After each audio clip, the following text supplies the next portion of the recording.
house at his Bill Harbor. I bought Lennox Mall for my brothers. Sold yard bag, told the cutter. I got it out the field, fuck Russell. Going ask L'Oreal about the paddock and going ask Jordan, that's dead. For leak water trying to drown a bitch. That's a habit tricking on a bitch. Shit, I'm thinking I'm crippin' a pimp. Shit, I'm cooking up dope like a dump. Shit, like Herford's gon' sit nigga trim. Shit, I'm floating, I'm out in the blimp. Shit, it look like I'm swimming in glass. Shit, I turn on my bitch cause she bad. Shit, I'm making my ex nigga mad. Shit, they go for that number for man. Real nigga learn up, wearing a bag. Piping a bitch and they nail like I can. Turn up the shooters with switches go bad. Stay with some scammers but no one's for pain. Trapping no rapping my dog and fall off. No capping, no bound.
What it do? I go by the name of BLEE, representing that self-made hustle TV, where the hustle has to be in you, not on you. Make sure y'all like, share, and subscribe. And yeah, Max, he definitely been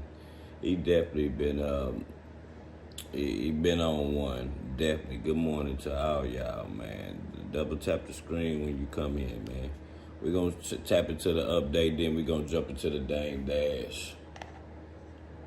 Details about the suspect, his attorney, and this case in just the last few minutes. Bring us up to speed. Yeah, Jake, so I can tell you that Luigi Mangione left that courthouse a lot calmer than what you just showed your viewers when he headed in, when he was screaming things.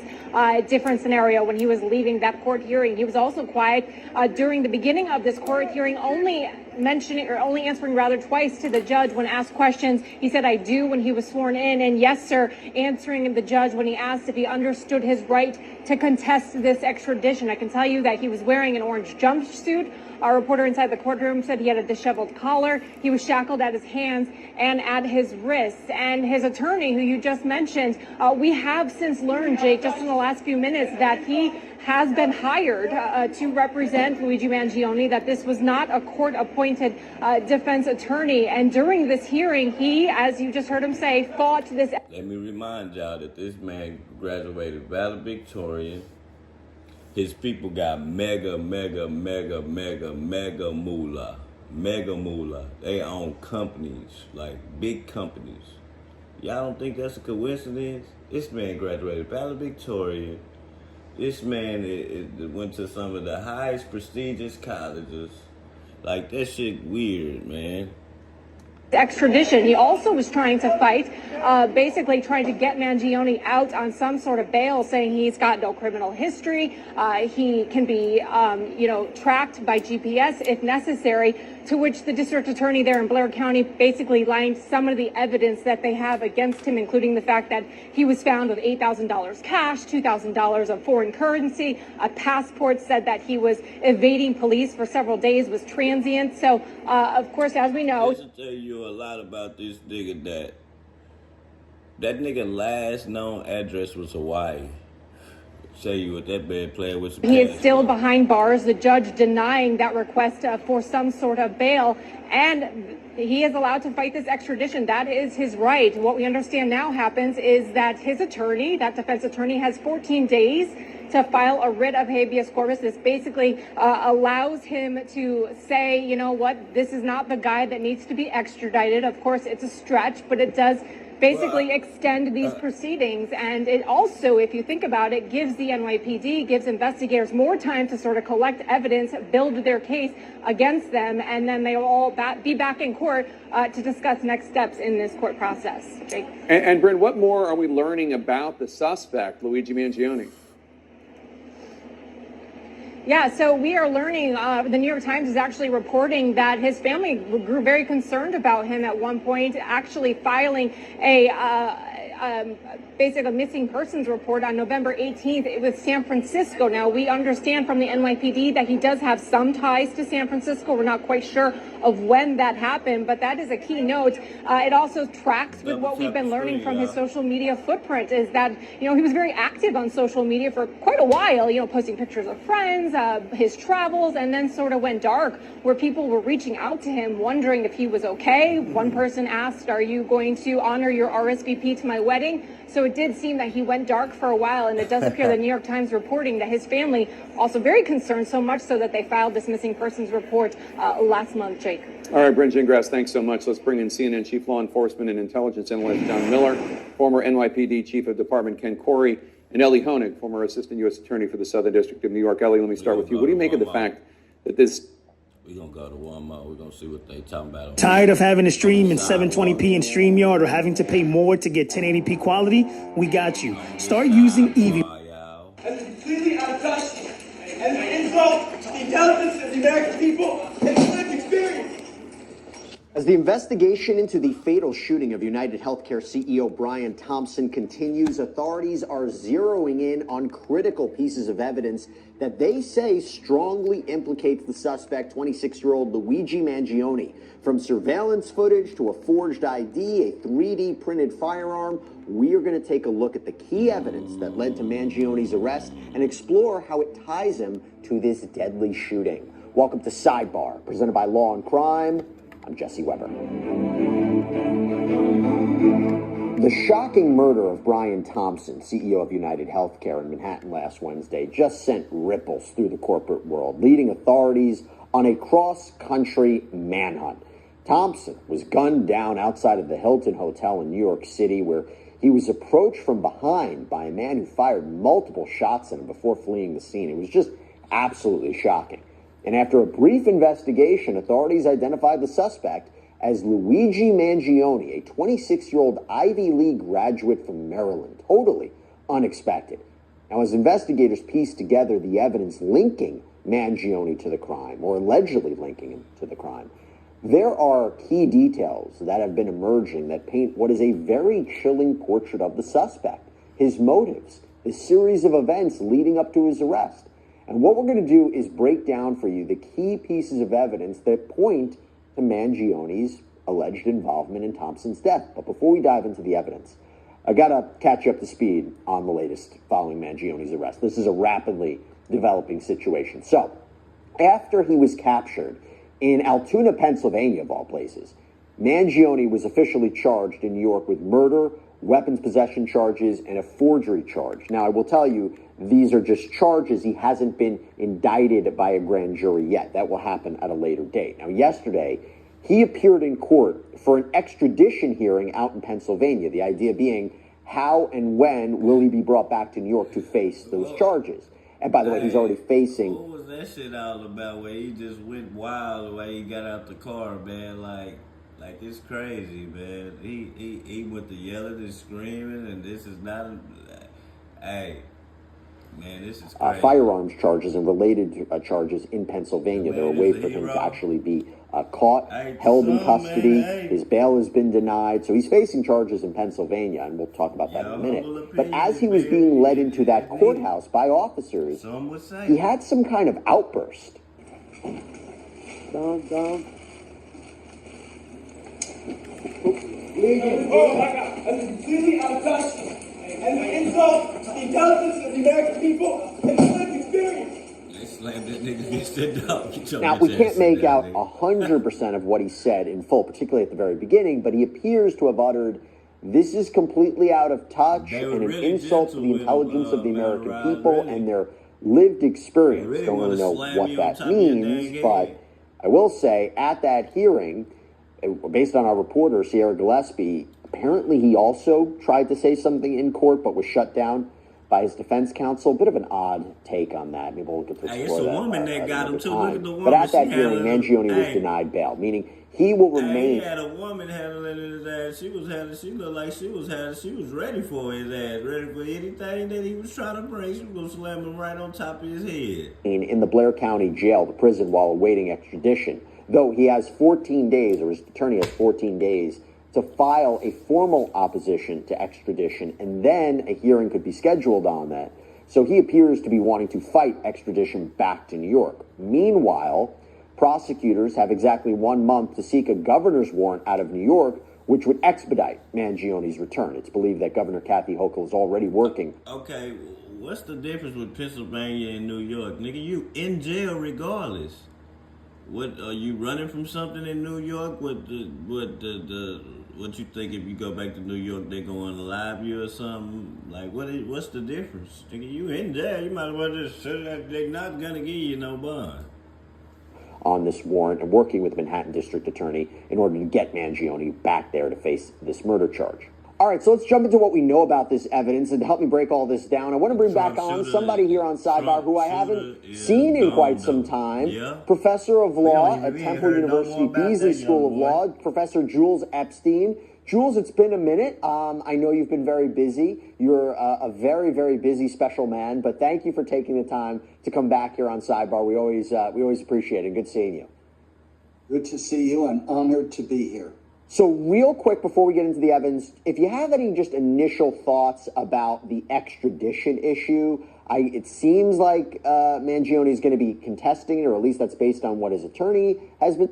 Creating cool t-shirt designs has truly never been easier. Whether you're creating t-shirt designs for clients or for... has been suggesting, where do you see that going, real quick? I see that as slowing the train down but not stopping it. If I'm arrested in Pennsylvania, but I'm wanted in New York, New York's governor sends a document to the Pennsylvania governor saying, please send this person back. And unless the Pennsylvania governor says no, it goes to the courts. He has a technical right, and it's an important right, to challenge, is there proof that there was a crime in New York? Is there proof that I'm likely the person?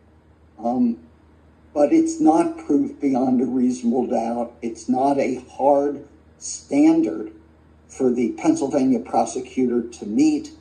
So, absent something extraordinary, I imagine this fellow will be back in New York in the next month or two. Definitely. Okay, good to know that. Okay, so now I want to jump into the evidence with you. This is what we really wanted to talk about. And I want to start by looking at what investigators obtained from and around the scene of the shooting. So after spending hours reviewing this surveillance footage, and there's probably a lot more that we haven't seen yet, investigators landed on their first critical piece of evidence in this case, and that was surveillance footage from outside the Hilton Hotel. And it shows this man wearing a winter jacket, beanie, a medical mask.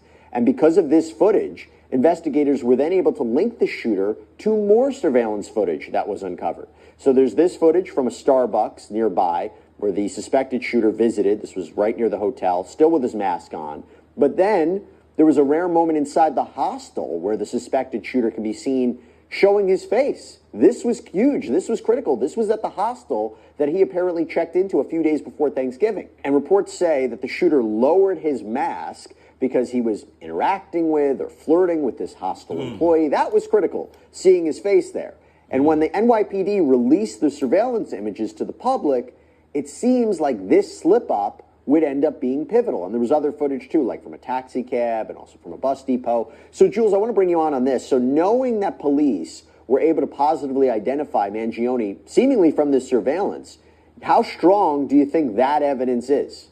So until a jury gets to look at it, right, look at the visual on the video and look at his face, sorry, there we go, and do the match, that's the jury's call. The closer he looks to that, the better. The grainier or fuzzier those images are, the worse. But it doesn't have to be the home run in and of itself. That's the, In other words, let's suppose. I'm finna show y'all something else. And Max, remember, let me remind you, Max, I told they asses about that. That nigga had a ghost gun, man. I say, man, that Biden administration. That nigga, I said, he didn't just jump out. This is what was. He didn't just jump out with no regular sidearm. What y'all looking at? That's a picture of a ghost gun. Looks just like a regular firearm. Just like a regular firearm. All the metal parts on the firearm is made out of fucking the 3D printer. Has no tracers, no nothing. It has no records or nothing. So when you shoot this motherfucker, it just comes from nowhere. A blank gun, basically. Found in his backpack. So let's just hold it up here. We'll tell you what you know about it. We know that police say that gun was made on a 3D printer, that it also had a suppressor with it in the backpack with a type of silencer. He did, in addition, have a loaded Glock magazine, 6.9mm full metal jacketed rounds. Out front now, our security correspondent, Josh Campbell, former FBI. And Josh, the suspect today was arrested with this made on a 3D printer. We do know that he had an undergraduate degree as well as a master's degree, engineering, AI, technology. That's his background. What more can you tell us about the gun?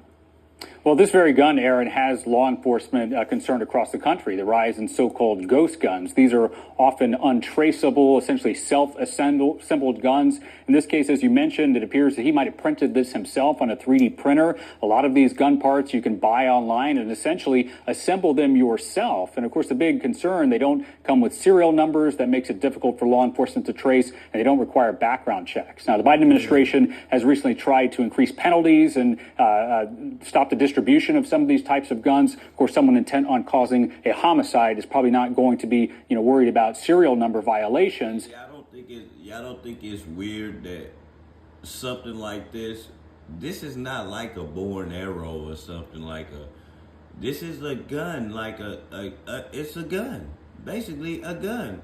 So why is it so hard for the government to stop this shit right here? It's crazy how, this would be simple math. Gun don't have a serial number. We don't bring guns into America with serial numbers. You get caught with it, you get locked up. Shit, they giving them niggas 10 years for them switches? How can y'all not stop some shit that the people print at home to make some shit, dog, and then it's legal? It is legal. It is nothing illegal about it. Y'all crazy. But the key question now is tying that gun to that crime scene. And here's how it's done. I went inside an ATF laboratory, which showed how this forensic testing is done. Essentially, they take the firearm, they will fire that weapon, collect the bullet, and collect the shell casing that is ejected out of the firearm. Much like a fingerprint, that impression left on the bullet and the shell casing leaves a unique signature. What these analysts will essentially put under a microscope in order to try to determine, is this the weapon similar in characteristic to the shell casings found at the crime scene? Hi, this is, of course, Jean-Claude Van Damme, and I play Max Valiant in the new mission. All right, Josh, thank you very much. I want to bring in firearms expert Steve Wolf.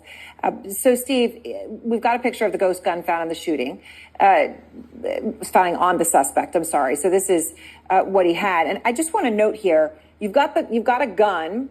And you have a silencer, they say, on a 3D printed machine. But I just want to emphasize one other thing that I had said. I said that there was a loaded Glock magazine with 6.9mm full metal jacketed rounds. Now, John Miller was just discussing that he thought that could mean, and very much would leave open the possibility, that Luigi Mangione was intending to continue and perhaps assassinate somebody else. What stands out to you about all of this? Well, I think if he used the ammo that he needed in New York and he had extra, that doesn't necessarily indicate he was going to do anything additional with it. I'm also not sure that the gun that was found on him was the same gun. We saw the gun. This is very similar to the B&T, and you see this is round over here, and this slide pulls back. If you take a close look at the slide on that, you'll see it looks nothing like the slide on the 3D printed gun, which is got a square slide, extends back and holds itself open. So there's really no comparison in my mind that the B&T Station 6 that was claimed to be the gun used is the same gun that was in his backpack. So you think it's possible that it had been described as sort of a veterinary gun, that may indeed be the gun still that he used in the shooting in Midtown Manhattan, maybe disposed of it. I know they've been dredging waters in Central Park, but that this would be separate, that the gun that was today was a different gun. That's my belief based on what I've seen of the guns, yes. The gun that was recovered on him today doesn't look anything like a B&T Station 6, which is the gun that they said was used in the murder. I'm curious because people have been talking about his background, his technology, engineering degrees. Would that make it easy? That's enough of that, man. We're gonna get on this Dame Dash, man. That's enough of that shit. So, yeah, we talk about ghost guns, my nigga. Like a ghost gun, that's crazy. This shit we can't even get our hands on. Motherfuckers getting their hands on the switch like it ain't shit. But we gonna go into what Dame Dash, this interview come off Dame Dash page, and it's like 2 months old. And this is him talking about Jay. Have you heard? There's a gift for everyone at JCPenney's mystery sale. If you go in store, you can get up to an extra 50% off. We know that potty training can move to its own rhythm. And Pull-Ups has refastenable socks. We about to go into this. 1, 2, 3, yeah. And I think he's just a guy pretending that he's smart. But when I did see that, to be honest, it was laughable. But when I thought it through, it was really pathetic to me. You know, like where I'm from, pause. One of the biggest violations in the world, pause, is lying on your dick.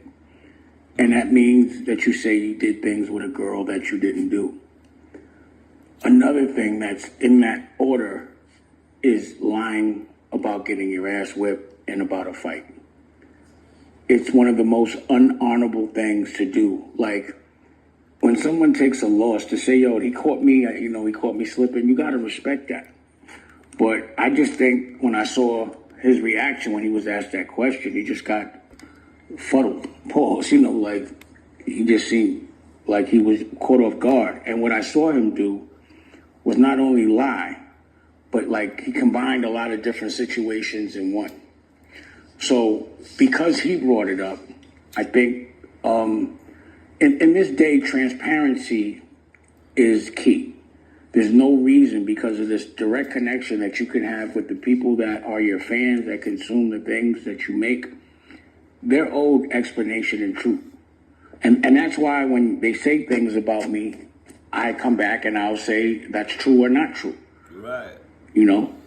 I think that's the honest and honorable way to do things. There's nothing that I do I'm ever going to be ashamed of. I would definitely be ashamed if I ever ran from anybody, but definitely Steve Stout. You know how, like, the cartoon where the ostrich puts his head in the floor when he feels bad? That would have been me forever, running from Steve Stout.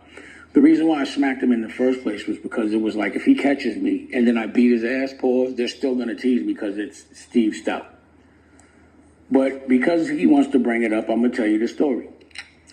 Let's start with the first lie.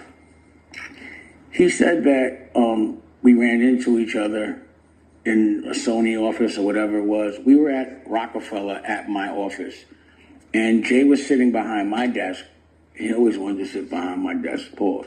But Steve was with him, my brother Bobby was with him, and my cousin Darren, was with me, or rather in the office, and my cousin Darren was in the office. That's about 3 people, could have been 1 or 2, and my son. And Steve Stout was trying to throw a party with Jay at the Hamptons, and I was like, we're not throwing a party with you, you corny.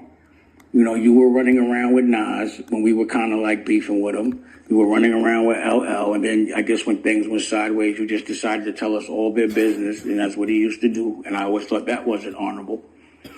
And now that we rolling, you want to do a party with us? Hell no. And in that conversation, I was like, because he was kind of trying to talk somewhat aggressively, I was like, yo, and you owe me $18,000 for that bet. And he said something cute in front of my son. So I'm like, yo, you can't be ass betting me, pause, and you definitely can't be talking crazy in front of my son. He said something else slick, and I hit him with a left hook, a slap. My intention, again, was not to hurt him. It was to let him know, like, bro, that's just disrespectful. And where I'm from, if I let you walk away talking to me like that in front of my son's going to look at me a certain way, and everyone in my crew is going to look at me a certain way. You're going to have to beat my ass, pause, today. I had a broken foot, and after I smacked him, all he said was, did you just smack me? And he had just got sued by Puff, or rather, he had just sued Puff for hitting him in the head with a bottle. So where I'm from, because, again, I didn't look at him so much as a civilian because he wasn't hanging around civilians. So where I'm from, if somebody hit me in the head with a bottle or whatever, then I got to get that back, you know, at least at that age. I would have to there has to be some kind of a recourse. But the one thing I'm not doing is going to go to court, testify, and do all those. If you want to start selling print on demand and have never heard of Kittl, well, today's your lucky day. You just type in the niche you want to create a design for, choose a template. All those things, because I just, at that point, I thought that was snitching. So I would always call him a rat and a snitch when I would see him on the red carpet. I mean, you a rat. And, you know, I just didn't like that. So, after I smacked him, I just believe that from then on, because he didn't fight back, number one, at that moment, I felt like he was a coward. You know, you let a man smack you, not even punch you in your face. I open hand slapped him. I didn't even want to hurt him. I just wanted to let him know, like, bro. And I did it in front of Jay-Z because he thought because he was with Jay-Z that Jay-Z would protect him. Jay-Z didn't do anything but laugh at him. And the crazy thing about it was because he had cracked Puff in the head with the bottle and sued him, everybody in the industry knew about it. I remember that Kimura threw a party and they were just like, you're so hot. How did you, you know, Puff came up to me and was like, yo, how did you do that without getting sued? I said, yo, you got to smack niggas. You can't be hitting them. But at the end of the day, he told on somebody that, again, they had an altercation and they're still friends now. They take pictures together. I guess they're brothers. You don't take your brother to court. So that was always my issue with him. Like, yo, I'm not running around with nobody that would testify and all this other shit and whatever. So that's the reason why that happened. You're not going to disrespect me in front of my son. Now, the other thing that he brought up was that he ran into me with Raquel by himself and he stepped to me. Now, Raquel's my girl. She's here. I don't know where she went, but when she comes back, Rocky. And I had just put out a Currency album, right? My first Currency album with DD172. I had a gallery that they don't talk about, DD172 in Tribeca. And I lived on Northmore Street, and he lived down the block on Northmore Street. So we both lived in the same neighborhood. And I was telling my crew, like, yo, when you're about to evolve, there's a test that happens. And, you know, when it's going to be something that never comes up and you have to pass that test or else you won't get your dreams and you'll start from scratch and this whole thing. So I'm walking and all of a sudden I see Steve Stout in a dark block. And again, my history with him is since I've smacked him, he's done every underhanded, nerdy thing that you could do to try to assault my career. L.A. Reid himself told me, like when I would read things in the paper about J&I, he'd be like, Steve put that in the paper. Steve put that in the paper. There's no allegedly about it. This is what L.A. Reid told me, right? So, this is that day. I'm walking up the block, and I see Steve. He's not by himself. He's with a girl. And I'm with two girls. I'm with Mackenzie, and I'm with Raquel. And anyone that was a part of the gallery DD172, they know Mackenzie. But there were witnesses. He was with his girl, or a girl. I don't know her name. She was short hair, arms out, dark skin. And I'm with Mackenzie and Raquel. I walk past him. I'm starting to walk up to him. And Mackenzie goes, Damon, don't forget about the test. You just told us about the test. So I'm like, damn. So I walked past him and I'm like, you bitch ass nigga. And what he said was, yo, I thought we took care of you a long time ago. And that triggered me. And I was like talking to his girl, like, yo, you know you're walking with a rat. He told, he's a rat. And he kind of looked like he was going to come at me. And Mackenzie just started decking him. Not Raquel, Mackenzie. She punched him in his face a good 6 times with the bag in her hand. Boop, boop. And Mackenzie is a girl that really has hands. I never knew she could fight like that, but she could fight. And she was hitting him, and he was looking all, stupid in the face and dizzy. And the girl with the short hair grabbed Mackenzie, and Mackenzie says, yo, you better get your man, bitch. And by the way, this is a white girl. And Rocky's Puerto Rican, by the way. And I say that to say, because I hear people say she's white. If she was, it'd be all right, but she is Puerto Rican. So at that moment, he turns the other direction, and I'm looking at Mackenzie because I know she's going to hit that girl, but he looks at me, and I'm like, I'm about to knock his whole face off. Like, I've been waiting for this. And people that know me, like, there's mad stories of me fighting 30 people at a time with mace, and just not mace the rap, but people. What makes Serato sample so special is I can just take the drums out, remove the vocal. Macing, and like people begging me, like, dang, we got to get out of here. And the running thing let me see. No. Don't disrespect me and say I do everything everybody else does, and I put up my own money. So I can't be running in front of people. I can't be running, period. I couldn't live with myself if I did that.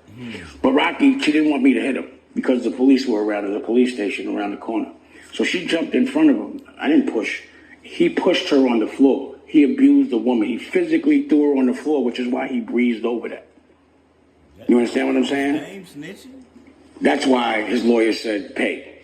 And, when he did that, I was like, yo, you just pushed a girl on the floor and you sued Puff? Those girls, I ain't got to say nothing. They going to tell on you. They civilians. So I'm laughing, and he tried to run home. And I'm like, don't try to run. And look how stupid you look. I was telling the girl, look how stupid your man look. He looking all dumb, and then the police came, and I was laughing so hard that they were going to arrest me because he was a clown. So I sent him that letter like, bro, at the time, Rocky wasn't my girl, but you're not going to be throwing girls around on the floor on my watch regardless because I'm a gentleman. And I was like, yo, you better send something over. And he probably didn't want it to get out in the press that him supposed to be this businessman threw a girl on the floor. And because he sues people for abusing him, he deserved to be sued because he threw a girl on the floor. And my point is, for him to lie about that story makes him the lowest scum piece of shit on the earth. And you can't trust a person that would lie about those minute details. So there were witnesses there. Now, I think where his story got mixed up was I did run up in his office with 10 dudes in Sony. And the reason why I did that was because I had confided in him that I was signing Clue. And he went behind my back and tried to offer him a little more money and a better deal. And when they were signing in the room, I walked up in there. That's what happened. And I stopped it and was like, Clue, what? And he did the right thing. And in my conversation with Steve, like, yo, I don't play like that. This ain't the game, and it's like, yo, you're a guy that I've met. Or the first time I saw you was a picture of you with lipstick and a wig on from Biggie Smalls' crew, and you still work with them and you still hang out with them. You're just a person that gets abused. So I don't want to spend too much time on this, but the thing is, I'm 53. He's in his 50s. And I just want us to stay focused. They try to divide us all the time and want us to fight and become entertainment. Why can't we? He's talking about my business acumen. You put out a television network, right? Now, United Masters, you went, raised money, did what you had to do. Now you're exploiting. You're the main person that was telling and trying to pause fuck artists over, and then you do this. And you told me sorry because I'm the one that told you and everyone else in the industry that an artist should own their masters and be independent. You only did it as a business model because you couldn't rob artists any other way. But because you would lie on a fight, then there's no way anyone could trust you in business. And the fact that you always protected this dude, always screaming his accolades, What's the reason for that? Are you and him talking? Or are you just trying to be in his favor so bad, regardless of what? Like, that's what I thought was pathetic. That this has bothered him so much for the last 20 years that he still has to go on television and he has to explain himself. And that's what I was telling y'all. I was telling y'all that a lot of people don't understand that Dame Dash and Jay-Z had beef for 20 years. So when all this shit was going on, he couldn't. They blackballed my boy. You know what I'm saying? They blackballed my guy, man. Like, he wasn't able to enter none of this. Man, we looking at an interview, Dame Dash sitting around with basketball shorts and t-shirt on, man. We talking about Dame Dash, fly, flashy Harlem nigga. Come on, man. They broke my boy down to the lowest power, man. But he ain't tripping, though. He still seemed happy, though. Because he knew what was going to come, man. I'm telling y'all, man. And that's why this moment, he pushing this podcast hard as hell. He's still trying to get him and all the dudes in the weirdo crew. And now they the weirdo crew to me because I know weird shit be happening. I suspected it before. Whether it's legal or not, it's weird. I don't want to be in business with people that do weirdo shit at all. And he's one of them. So, you know, I think he got that story confused with the 10 dudes. The question is, I'm not the only person that's had these different kind of altercations with him. Hey, they all like little girls. But this baby oil shit, all that shit, he wasn't able to attend that shit, man. They didn't. He wasn't able to make no money. There was no more little girls for him. He had to stay home with his wife, whatever it was. Like it just, he wasn't there. He didn't get a chance to do that shit with them. You know, Aaliyah, yeah. That was the last time Dame Dash had some money around that time of state property and shit. It was over with there. Nigga was lose, fucking with Jay-Z, nigga. Like I said, when I realized that people really didn't like him, it was in L.A. I went to a basketball game with him, and Warren G just started flipping on him. And Warren G is one of the coolest mild-mannered cats that, you know, anyone ever heard of or knew. He sings and raps cool. But he was like, yo, I should smack the shit out of you and all this with the L.A. and all that. And I'm like, Warren, man, you know, it was my first time really meeting him. And I was like, bro, I don't know what he did, but, you know, can you do this when I'm not around? Because I got to ride back and I'm not going to jump in. And you know what I'm saying? So can we just do this later? He was like, that nigga's a bitch. And he... This was me, struggling to keep up with posting consistently on YouTube and getting less views than normal, until I found Spotter. And he's been walking around with security since the last century because this is the dude also, again, when Jay stabbed Un or went to trial for it, this dude got Un his lawyer, like to sue Jay. So, you know, y'all can say what you want. These are people I know. These guys are making it obvious. Like, yeah, why is Steve Stout so mad and always talking about Dame? Oh, because he smacked him. Listen, man. He knew this time was going to come, bro. He didn't have no motherfucking podcast. He wasn't going live or dropping no videos, nigga. Until this shit happened. 2 months ago, that nigga was going hard. Ever since 2 months ago, he been talking about it, opening up about the shit that was really going on, about the underhanded meetings that Jay-Z was having, to block him out, all that shit, nigga. See, well, it's like this. To me, it's like this. They were like, well, let me block him out. Let me block him out because his mind too strong, my nigga. We finna be doing some bullshit, and we know he might break and tell on us or something, so we gonna block him out. That's how I feel. I felt it's about some money and about the shit that they was doing, and they knew that strong-minded people was not. I keep telling y'all, man, strong-minded people ain't gonna be around that shit, man. Because he ran up in his office. Oh, because he's been calling them a snitch on the red carpet for a long time. You know, that's the reason why. And I don't want to have this be a distraction from the seriousness of the things that we're doing. And that's the reason why I wanted to make it business. So drop your network. You have United Masters. We could go song for song, label for label. But I have a distribution, Blue Rock distribution, the same way everyone else does. And I distribute labels, but I also make music. The problem with a guy like Steve Stoute, he's very reflective of the way a lot of the industry is. People in the music industry are not talented at anything. Steve Stoute cannot make a record. He cannot dance. He cannot fight, apparently, unless he's been training or doing Taibo or something. You know, he cannot direct a movie. You know, like for me, it's not about how much I could rob somebody and get money. It's about how good my work really is. So again, Steve, we could go label for label. I'm broke. I'm not doing well. I dropped the ball. I'm not running behind a 50-something-year-old rapper to this very day to determine how great I am. Put your label. We could do it. I got album for album, song for song, but make it from your label, not someone that makes someone you're exploiting. I have an album with Freeway right now, a rock and roll album and rap album. I have an album with Ski right now. I have an album with all new artists right now, so called Respect to Art. I got albums with R&B singers that you love right now. People that you heard, and I heard about that shit you did with Maya. You know what I'm saying? And, you know, I heard I was appalled, but we could talk about that another time. Yeah.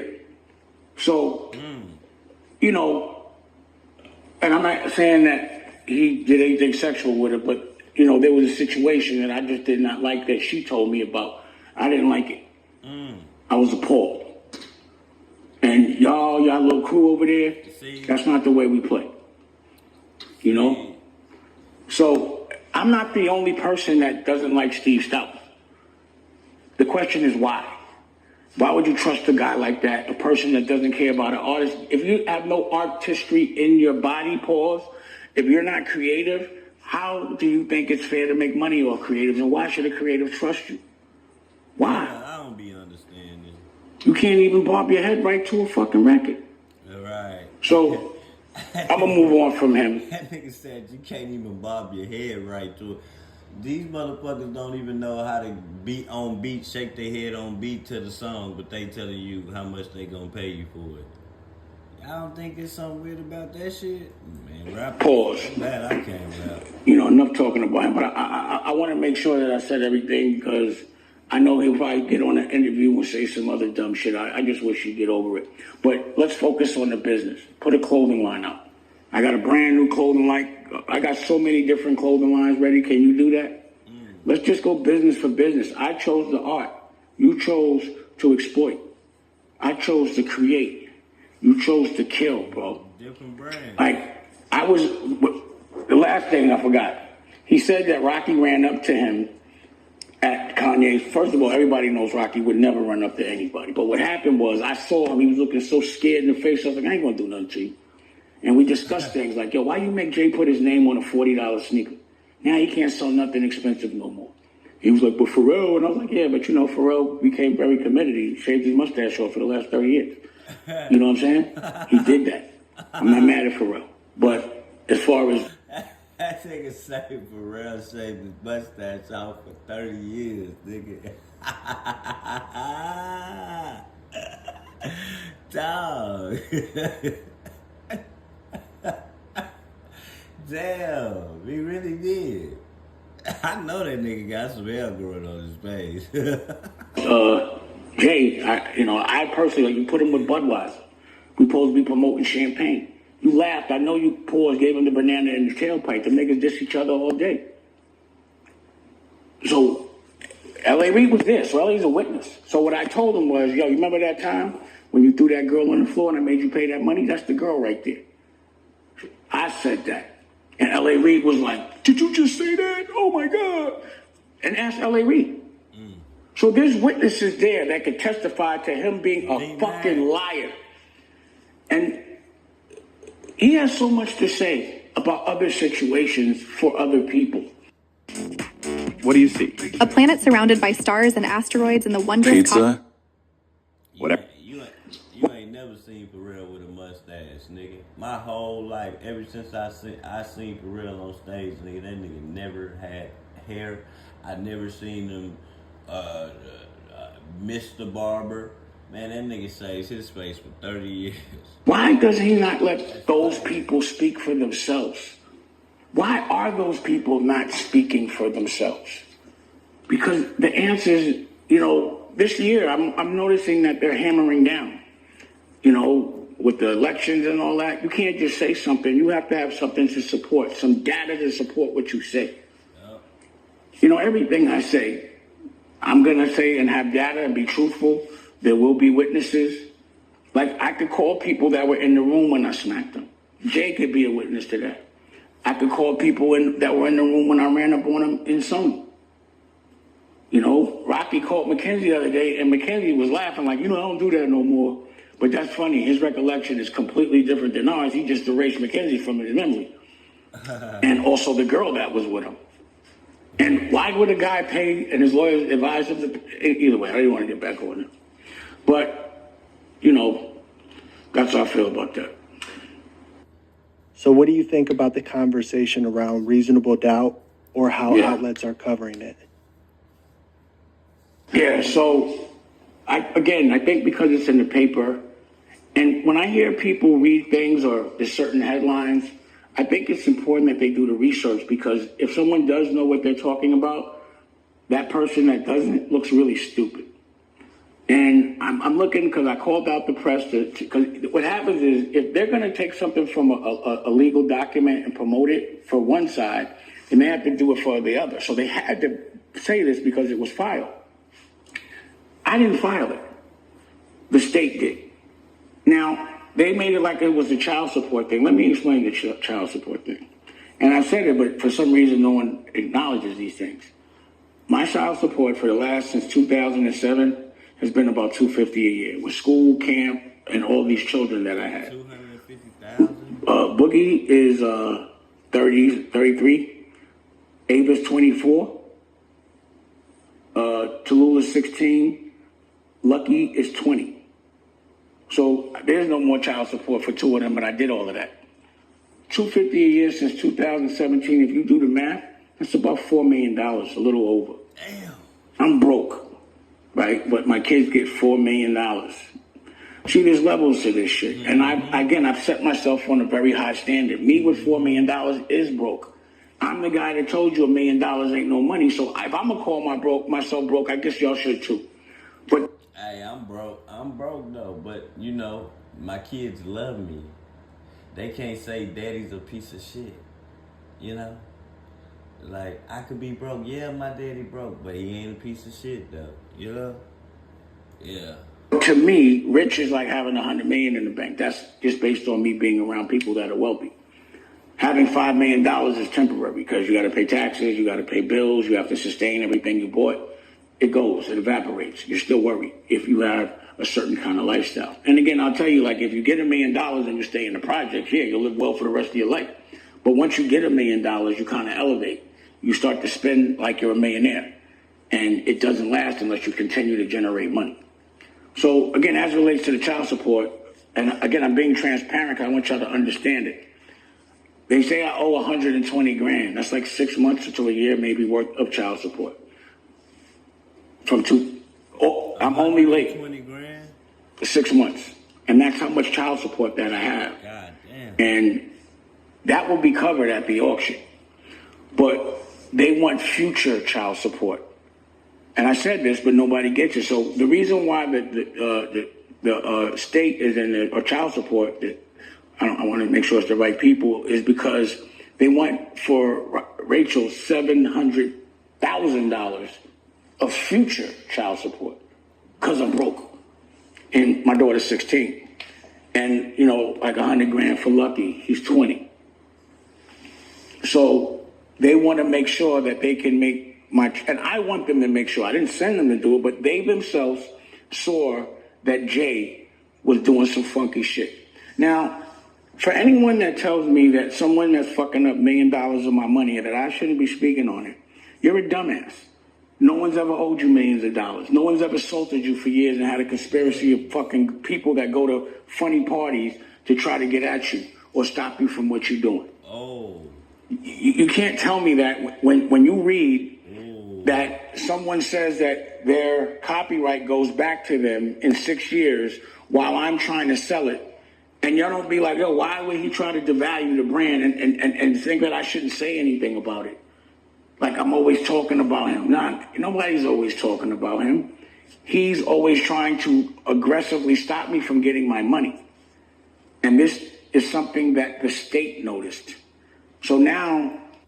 Hey, doesn't this sound similar to the goddamn letter?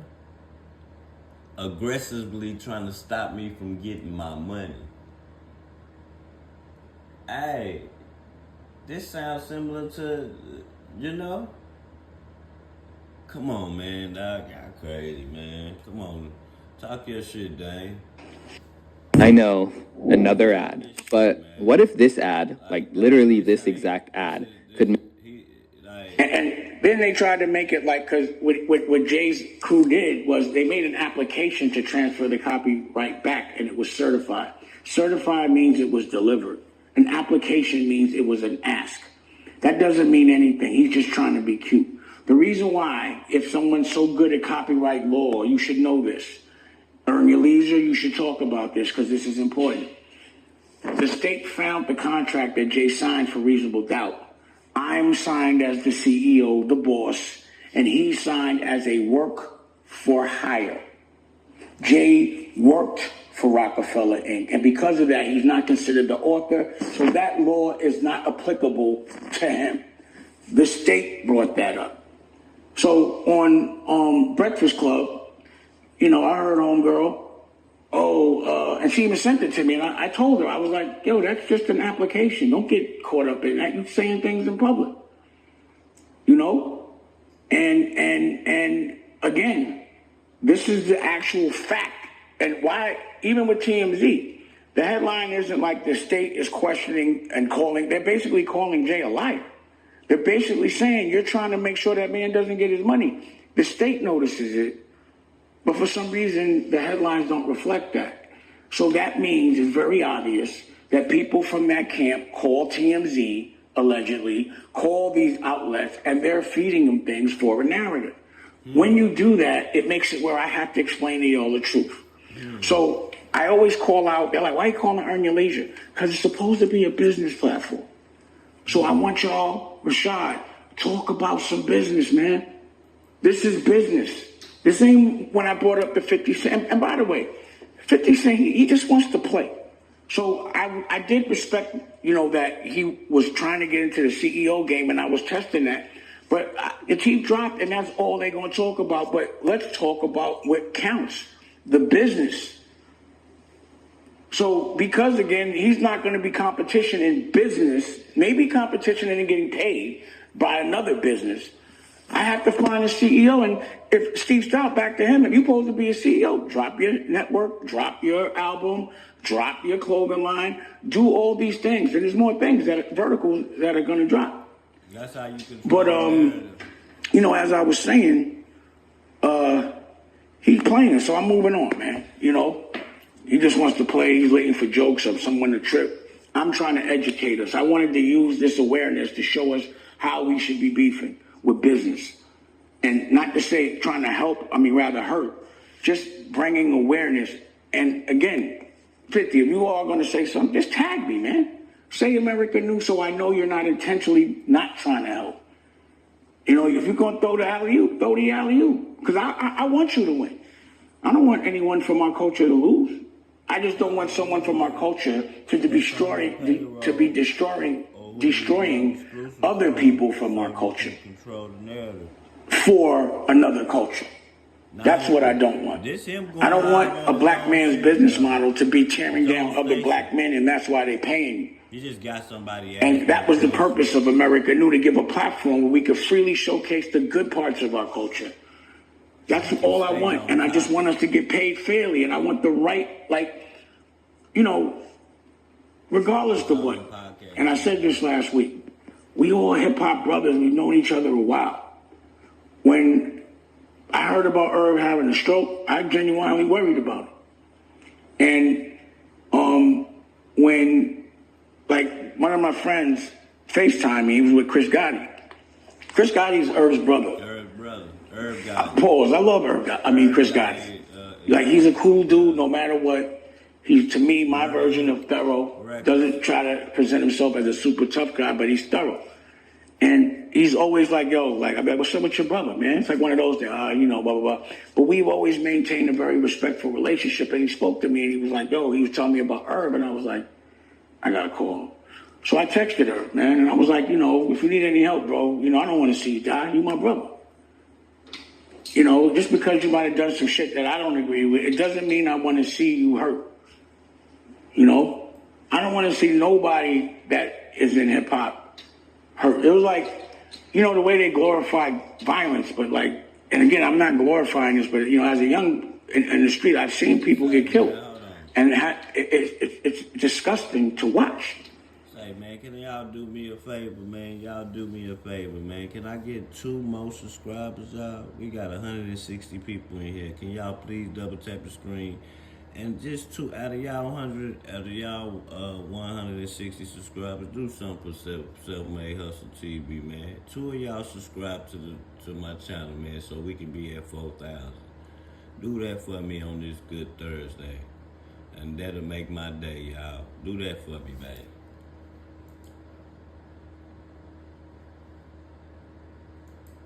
It's not cool like the movies. You know, it's not like boom, bang, and it's like, it's really sad. There's a dark feeling, and you see life leave a person, or when a bullet goes into someone's head and it don't bleed, it just swells up, and then you got to go to a fucking wake and watch a family cry. That shit is not glorifiable. It's the reason why I tried to get as far away from it as I could. Thank y'all. But it's the same thing, like watching what's going on with Puff. It doesn't feel good. I don't want to see someone that maybe we had like a bullshit disagreement where I don't want to see them die or be tortured. I'm not going to celebrate the pain of anybody, any human being, even if they deserve it. Hey, I'm like that too. What do you think about the way they're portraying Jay right now? Hold on. Let me speak on that. Like, I'm like that too, bro.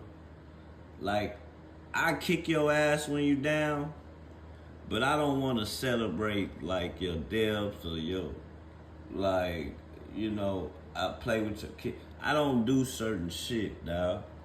Like, but I ain't gonna baby you either when you down either, though. Like, but I just ain't gonna kick on you. You know, I might, you know, I might jump off. I might kick you.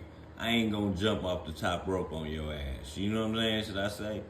Yeah, I might kick your ass while you down, but I ain't gonna jump off the top rope on you. You know, real. You know, to be honest, I really hope, like, the things that they're saying are like, they're terrible. Yeah, Brent. Like, I'd be like, yo, it's hard for me to even think that any of those things can be true. I don't want them to be true.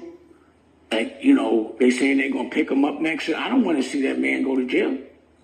As much as he's been, to me, you know, unfair toward, or not unfair, the way he be fucking with my money. I want to hope that that's the worst that he's been doing.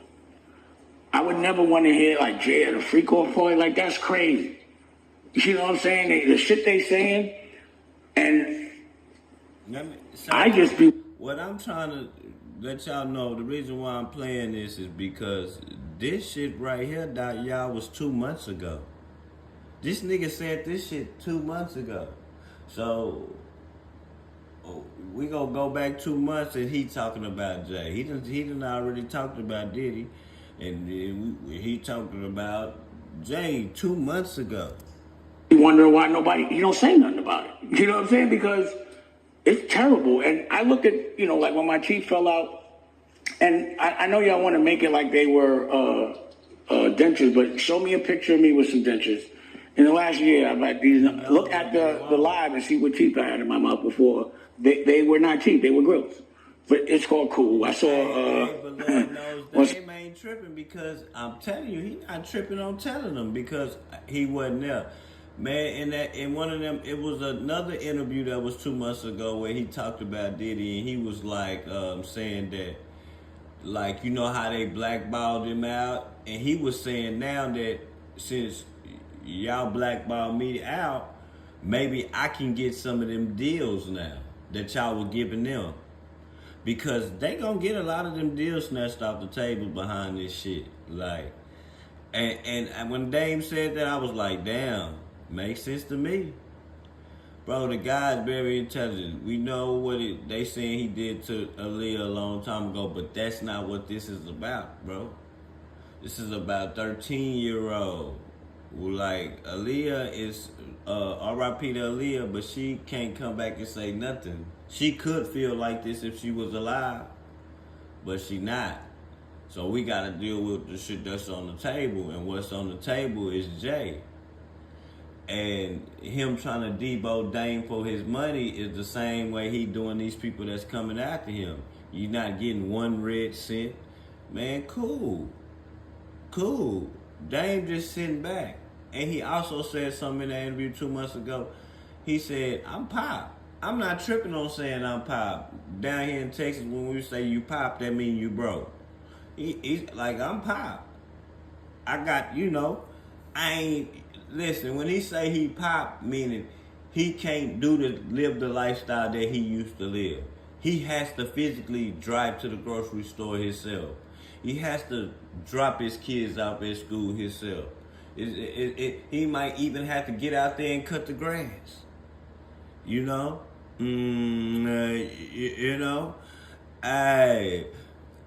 Hey, Mahir, I know you love it, man. Hey, man, I've been putting up numbers like this, sir. This nigga, you behind like Christmas time, sir. Go check the package. Go check the catalog, man. I've been putting up numbers over here, brother.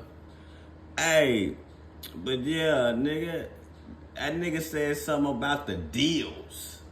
Them deals you was giving them that y'all about to take off the table, give them to me. I say, damn, it makes sense. It makes sense. You got to deal with what's on the table. I know a lot of people love Jay-Z, man. But, man, that nigga shit on the table. This shit just started and his name already in the files. Whoop. That's crazy. What's your name? Bring it up on Matt Hoffa or Kim. Word? That's how you want to do it? All right. Hey, he say copycat. the teeth moment, I get you. But, again, I'll be like, damn, who sent her? But I don't know. Hey. Little old Mahir, Texas, man. You better go check my catalog, sir. Hey, go check my catalog, bro. I'm better than you. You know what I mean? Like, why? But it's only, that shit is jokes. That shit ain't nothing. I ain't talking about no numbers. You can't dig like me. Nigga, you ain't country enough like me, sir. Now go over there. Go run that little 2-screen page you got. And I'm going to be over here, dog. I don't need you, dog. I don't need your help. I know niggas in the bushes when I'm putting up 77s and 54s. Niggas watching. You one of them. You know what I'm saying? Sir? I don't think it means anything. I'm going to give you a But wrench. what I want to go viral is, I'm going to give you a wrench. The business stuff. I'm going to give you a wrench. And I want people to be smart about it. No. You know what I'm saying? Doing these numbers, period. Ben. So they with the teeth stuff, they there was jokes and all that, but the stuff that I'm hearing and I see daily in that algorithm, it's about his family. I don't even want to say all the stuff they said, but it would be such another big. Hey, bots. A bot. What the fuck is a bot? Nigga, a bot? A what? Nigga, I put in work. Nigga, y'all niggas better suck my dick. Niggas be mad because I don't got all them subs. It ain't about that. But it's going, thanks, we just made $4,000 today. Yeah, we just made $4,000 today. And if a nigga really wanna, how we doing on the stream, man? Let's see what this stream is looking like. Hey, my little old 405 on the subs. That's all I got is 405 on the subs, man. 4,000. Y'all niggas got 15,000 and y'all, nigga, I've been doing 30s with 3,000 subs, nigga. Hey, y'all niggas don't know, y'all behind, bro. Y'all behind. Now go try to critique my style. Go ahead. Go try to critique my style. Hey, you know, go on do that, man. Cause I've been over here. Blow for hip hop. Regardless of what, you know, perception wise, Jay is also a pillar of hip hop. And if anything bad happens to him, then it's really gonna look crazy for hip hop. You know? So I would never want to think that he lost his soul to that extent. You know, this is someone I grew up with. No matter what, I don't wish if he was doing the crazy shit they're saying, then, you know, there's going to always be some degree of recourse at some point.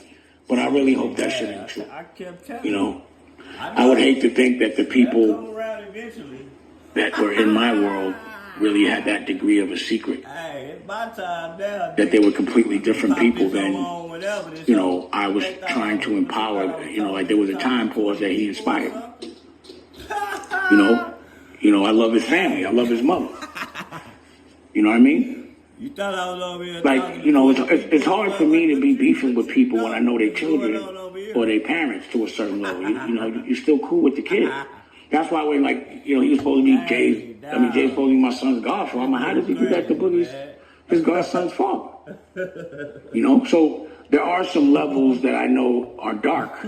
But again, I'm just hoping that it's not that dark, because then it's going to have to, I'm going to have to process that. But I just wish, to be honest, that the people that are being accused of certain things, they should just step up and be like, yo, they bugging. Man, you know what I mean? Just dead that shit. Like, you know, this is a very transparent place and world in these days. It's very easy to say that's not true.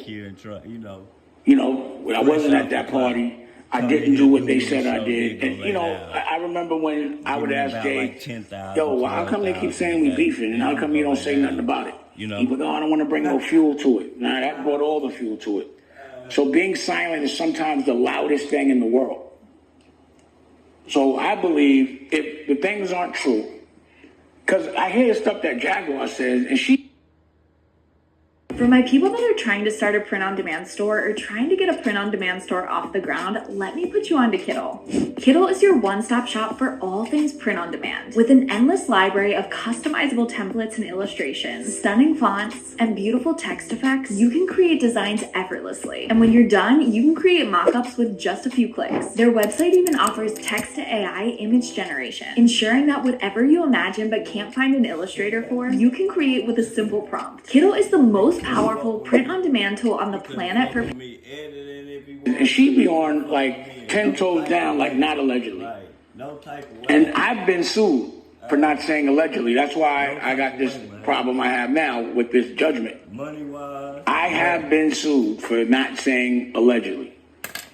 So the things she's saying, and she'd be like, no allegedly. Like, no Diddy pause, or like, you know, like, you know, they be like, no allegedly. Treat them niggas how they treat me. I would think that they could shut that down. So I'm curious. Now, I'm not saying it's true or not. I'm saying, yo, well, how come when I say the littlest shit, like I got sued again by that, again, I don't want to get sued, right? Because they take anything. But Josh Weber, that the dude that's pretending he directed a movie I directed based on my personal account, sued me in LA again for $4 million for a interview I did with Earn Your Leisure where I didn't even say his name. Do you know what I'm saying? So you have to be careful. So I know, like, you can get sued for nothing. So I'm like, yo, how come nobody's suing these people? Why won't they just say no? Like, you know, I'm not calling out no names, but we all know that the shit they're saying is nuts. Pause. It's so that I can't even, it's nuts. And not just for Homeboy, for everybody. So I'm hoping the stuff I'm hearing isn't going to happen.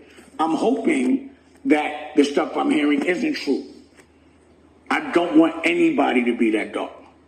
That's crazy. I don't want another blow for hip hop. Shit, it's crazy. You know? And I'm just trying to figure out you know, I'm very curious. I'm very curious to know who was at the parties. You know what I'm saying? Like, someone was there. You know, I'm not going to even hold you. Like, I can't pretend I don't want to know. But I'm saying, like, DiCaprio, and I can tell you stories about that dude later or at another time. But he came out and was like, yo, I don't, you know, he said something. He did say something. His press, whatever they wanted him to say, he had a statement. So I want to know why there's no statement from all these, like, the shit they saying is unbelievable. It's crazy. It's nuts. Bull. And I've never seen, like, my legacy has never been compromised in that way. Where people are making, you know, the cartoons. You see, this like dark cartoon that be on. I'm like, yo, this shit is crazy. Just the fact that it's being said, it's the same thing. Like, I'm sure people want to know between me and Homeboy, yo, why are y'all beefing? He's never explained that. He's never said, like, any of those things. So I just think in this day and age, based on the accusations that happen, not just him, everybody should just... I never heard Jay say, man, I don't fuck with Dash because of this. Like, right, Jay never said, man, I don't fuck with Dash, man, because of this. He don't got to and nothing either, though. But I'm saying, like, you never heard that nigga say that.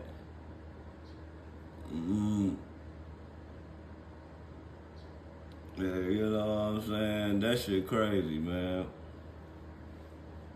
Shit crazy. You know, I did. When they said that those parties with me and Aaliyah and Jennifer Lopez, yeah, bro, I was at a party with Aaliyah, Jennifer Lopez is on the pillow, Natani's on the pillow. I'm going to be on that pillow. You know what I'm saying? But not next to no dudes. And then I'm out. But I addressed it. You know, I'm transparent. Like, you could ask me any question. Like, I say no, and you could ask me why I said no, and I'll explain it to you. You could challenge me. But at the end of the day, if I'm expecting you to consume the things that I'm doing, my products, I do believe that you deserve a certain degree of honesty. Like, why do we all have to wait? I don't want to wait. Just tell us what happened. Or tell us it didn't happen. Say something. Not just y'all, anyone that's being accused of that shit, bro, because we definitely want to know. The whole world wants to know. But when people start resigning and people start erasing their Twitters, then it just starts to look suspicious and, you know, it makes people ask questions. Yeah, let's go back to the work for hire. And how you feel about people saying that you always talk about Jay? Well, let me answer it like this. To me, whoever is saying that I'm talking about Jay, I guarantee you that person talks about Jay way more than I do. And I think anyone that says that is dumb. Because Jay and Biggs took me to court. And I'm in an active, situation based on us having to go to court. So I have no choice but to talk about these things. And when someone messes up 50 grand of your money, you probably talk about it.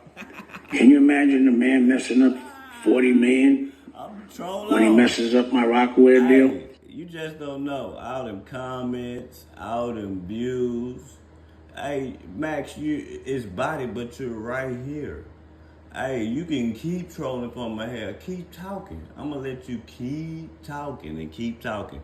Hey, it's going to keep going up and up the more you comment, you stupid, dumb fuck. So keep commenting. Because he wants to make an announcement that he's no longer a part of Rockaware, but the minute, because he devalued.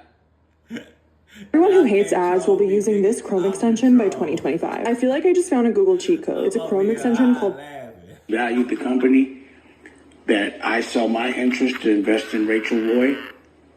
He comes back to the company. Come on. Like, that was $40 million that I was going to get paid. Like, I don't see why. Like, if I could get in front of Jay right now, there'd be some questions I would ask. That's the only reason. Right? And again, for all those people able to even talk, whatever they do with you is what they do with you. So y'all have fun talking to each other. It's like people that are like, yo, why you talking about the chat?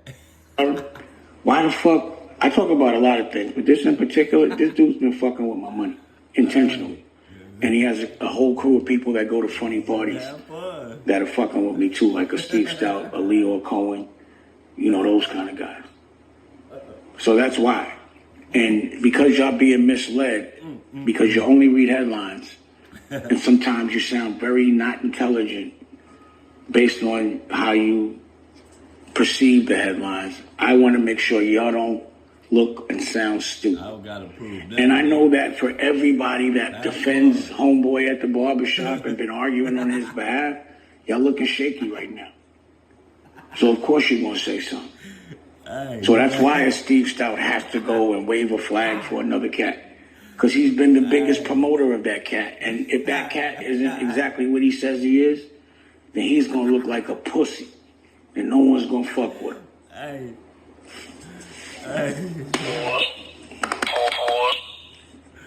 So, you know, as it relates to that, if I could get in front of Jay, because I can't get in front of him, pause. I would, number one, because I know him, I'd be like, yo, you was at them, what they saying? Like, why you was with them? I would want to know. You know? And then I would say, yo, why did you sue me, bro? I just want to know. Like, if I'm asking because I want him to hear me. This is a direct message to you, Jay and Biggs. How y'all could take me to court and say that I'm trying to sell something that I wasn't? Like, I still feel bad and stupid that we're in. This is so corny that I'm a part of this. And as y'all see, like, look what the question marks. Everything that people are wondering, I'm wondering as well, but that's what I'm up against. Y'all looking at this game. I'm in the game. These are the people that are directly trying to talk about me in court. They're not even hiding it. So they don't do their talking themselves. They let their lawyers do their talking in the form of suing people that they used to be in the street with. So of course I got to talk about that. But I ask him again, like, yo, why, bro? Like, let it go. You know what? I think as it relates to the Puff situation, my biggest question marks are what Rockefellers were over there bugging up. So, you know, I got jokes. So that clip with Puff and Fab, right before that, Nori blew out. Puff made Nori blow out candles on cupcakes. Yeah. I need to know, Nori, why you blow out them candles on them cupcakes? And pause. You know what I'm saying? Like, what happened? You know what I mean? It's just jokes. And Joe Buttons said it. Yo, I was a Rockefeller. So I'd be like, yo, on some Rockefeller shit, like, yo, what the fuck?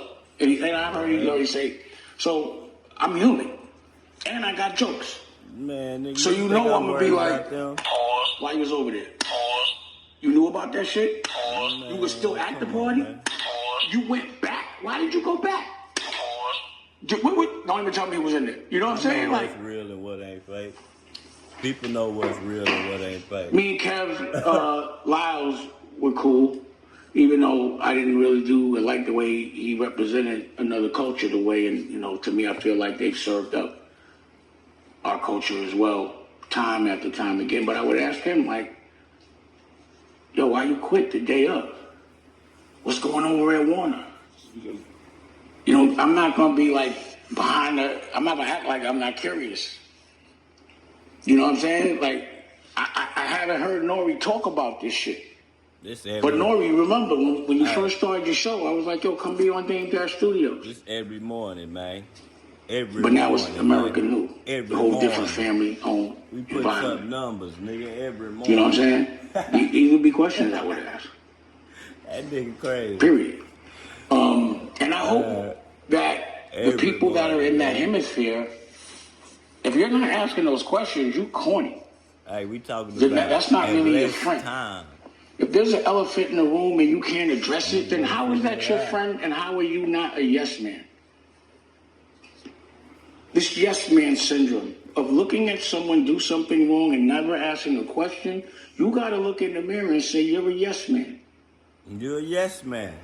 If you have to do whatever somebody tells you to do, whether you want to or not, if a nigga send you over here to troll me, you are a yes man. To tell them that what they're doing is good, even though you think it's bad for $1, You are a professional yes man. Professional yes Steve man. Stoute, you are a professional yes man. Now, getting back to the question about the work for hire, yes. So, Rockefeller Inc., he owned equity in Rockefeller Inc., but I was the CEO. I am the CEO. Because one of the questions they're going to want to know is, when did you become, because I guess you guys, and again, if you want to know about business, this is for adults. I want you, this is what business, this is going to be the lesson of the day, right? Business. So, we have a contract. I am the CEO, never step down from Rockefeller Inc. I'm the one that made the contract. Jay was an equity 1/3 owner of Rockefeller Inc., but we hired him as a work for hire, a contract he signed. He worked for Rockefeller Inc. And I was the boss. He worked for me. We know that. And because of that, he's not considered the author. We are. We paid for it. So because he was a work for hire, that copyright going back to him in 30 years is not applicable. Now, they're going to say Damon said this. No, I'm reiterating what a lawyer from the state said. Hey, now y'all, now there she go right there. So now you was in the chat having fun, and y'all was in the chat talking to yourselves about this and about that, and nobody's in the chat. Nigga, it's 5:36 in the morning. Like, what? Who should be in here? It's 170 people in here. I'm good with that. Hey, but now all that bullshit y'all was talking, now you gonna get clipped. Because you fucking up the show. Good morning, Miss Sissay. If I would have said it, y'all wouldn't have listened. And I would look corny taking them to court. I would feel corny taking them to court. But I don't feel corny watching the state really ask them certain questions. Now, another question, and this is part of the business. At what point did Jay-Z become the CEO of Rockefeller Inc.? Who made him that? When did he tell me that? So he represented that he was the CEO of Rockefeller Inc. Now look at the lawyers that are representing Rockefeller Inc. Those are Jay's lawyers. Those are Rock Nation's lawyers, the Shapiro dude, right? Same dude that was at the trial with Tory Lanez, right? This lawyer is now representing Rockefeller Inc. So the state is going to want to know, number one, when did you make yourself the CEO of Rockefeller Inc. and why are you hiring your lawyers for Rockefeller Inc.? How is that not a conflict? And who's paying for your lawyers to represent Rockefeller Inc.? Rockefeller Inc. Now, if you're an adult, if Earn Your Leisure is listening, break this down. Just break it down. I'm being transparent. Y'all might, I'm talking business. So when y'all say I'm talking about a person, it's because you don't understand boss talk. You're not a general, you're a soldier. You're a yes man.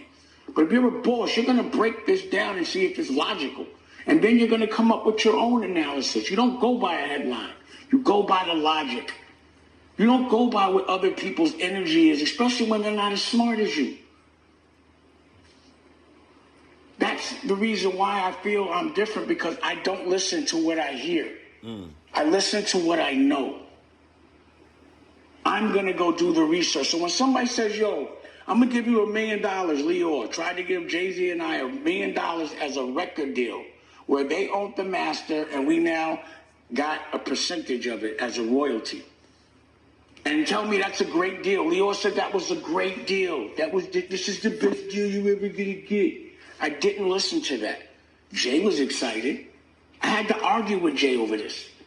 And we broke it down and was like, no, that doesn't make sense. I did the research. That does not equate to success for me. You're happy because that would make it successful for you. Don't listen to what people that are making money off you tell you. You got to do your own research. Yeah. Another lesson. Don't think because you're paying someone they're doing your job, especially their job, especially in accounting. Do the math. You should be smart. If you're not smart, don't look at this. If you're a gossiper, a chatty patty, and you think talking about my own business is chatty patty, you're a dumbass. Just get out of here. But think about the fact that the year that I owe 2007, all that money, I had an accountant named Barry Clobber. How could I have tax problems if I have money and an accountant? Right? So that's what they do. You notice they don't teach us how to have money when we don't have money. Because the minute you have money, if you don't know how to have it, legally it will be taken from you and you'll be looked at as doing something illegal.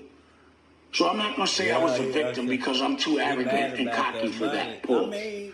I'm going to say my bad. Shit, I'm gonna be bad too, nigga, if I'm broke, man. This nigga looks broke, bro. I don't know if this is a facade. Like, we talking about fly, flashy thing, man. This nigga is in a white t-shirt and some basketball shorts sitting on the couch, man. Like, this is like, you know, like, this is like, man. I don't know, man. This is just a facade he putting on so he can act like he. But then this nigga acting like they want prepaid child support, like prepaid child support, for 200-some thousand or some shit. I'm like, God. Because the first. Prepaid child. Hey everybody, my name is Sam, aka Sambucha, and I'm a YouTuber who makes variety content ranging from challenges to game. The first time I made a lot of money, my bad. It was my fault for not knowing how to protect my money, how to pay the taxes, and to listen to somebody from another culture tell me he paid my taxes and he really didn't. No jewelry, no watches. But it's my fault. This nigga got beads. It was a lesson learned, and the reason why I embraced this lesson is because it happened so early in life for short bread. Yeah, $8 million in my world, based on my standards for myself, yeah, he is no money. He got his own. He not broke. If I had a quick $8 million, I'm not gonna say. Let me take this back, y'all. He's not broke, bro. Not like broke, bro. He just not able to live that high dollar lifestyle. He got to do regular shit.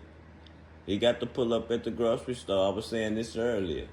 He got to pull up himself and go grocery shopping at the H-E-B. He got to motherfucking go to the Randall's his goddamn self or the Walmart. Ain't no more sending nobody. Ain't no drivers or none of that getting chauffeured, nigga. None of that. All that shit is out. You don't get none of that access no more. You know See, I wouldn't be happy, but it wouldn't last. See, a lot of money is money that can last. You know what I'm saying? Don't ever say you got a lot of money unless it's enough money that you never have to work again. Yeah. And for that $100 million house that you have a mortgage for and the taxes that come with it, you could sustain that for the next 50 years without moving a finger. Yeah. Pause. Yeah. But that's when you have wealth. Yeah. And until I have that, I don't want to ever claim that I'm wealthy, rich, or got a lot of money unless my kids don't have to work. Yeah. And that's what the bar that I put for myself. To the extent that I made the whole world, I burnt the bridge down to where I cannot just be a millionaire. I'd be broke. Yeah. To the world will never respect me for having. He's not a millionaire, bro, no more, bro. That nigga probably got $1 million or $2 million. And then all them investments. But the investments gotta pop. If the investments flop, that's just losses, like some bad drugs or something, you know? Money till I really got some real, what I consider real money. But our bills are, to be in business costs millions of dollars a year. The amount of people that I pay out, again, my children are millionaires. But think about what it takes to have a television network, to pay for editors, to pay for graphic designers, to pay for people to shoot, to pay for the equipment, to pay for the studio. He can't do nothing. Like, if you really want to break things down, break it down.